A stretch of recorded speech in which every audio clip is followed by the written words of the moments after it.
virtualization and ubiquitous distribution of content with the available technologies poses some great opportunities. And the biggest, I think, could be how the cloud is being utilized. It allows the model of pricing to move to an OpEx and a much less equipment and asset focused investment for companies, meaning we can start up networks now very quickly and on a much shorter term than we could in the past. So it really allows companies to say, hey, I want to launch a new channel into a market, but I can't do X number of dollars up front in a 5-year deal to amortize the startup costs. I want to go into a market, maybe do a channel for a year, maybe less than that, see how it goes and grow the market as we grow with you. And that provides much greater flexibility in launching new services than we had in the past. We're seeing from our satellite operator partners similar flexibility in not locking into long-term deals. So we can start things up and ramp them down and over time really help companies grow into markets rather than flip a coin and hope it works.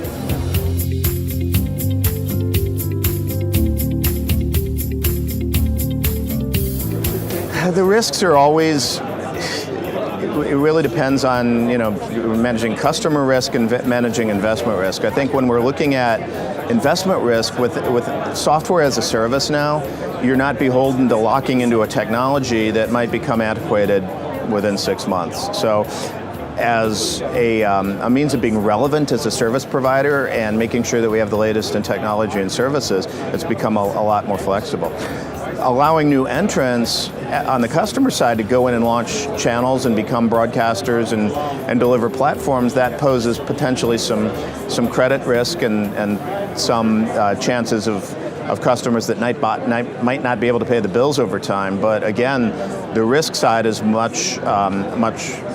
the risk side is lessened because we don't have the heavy investment at the front end. So I think overall it's better for everybody this way because the reward is higher, the risk is lower. Reward potential is higher.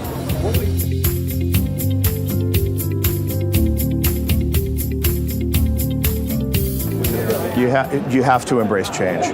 Companies in our business, especially, we go back to the beginnings of Globecast historically, back to Keystone and IDB in the US. We've been in the traditional satellite business since it was a business.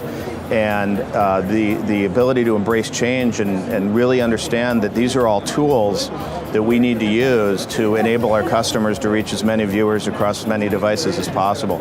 We do not want to abandon any tools, and it's dangerous to suggest that satellite's dead, we're going to move on to something else, it's all OTT, blah, blah, blah, blah, blah. It's really making sure that we balance the proper set of tools in the toolbox to really provide the best services for our customers. And the challenge for companies is, make sure that you're not locked into any one thing, and it can change on a dime, and it can change 4 times a year.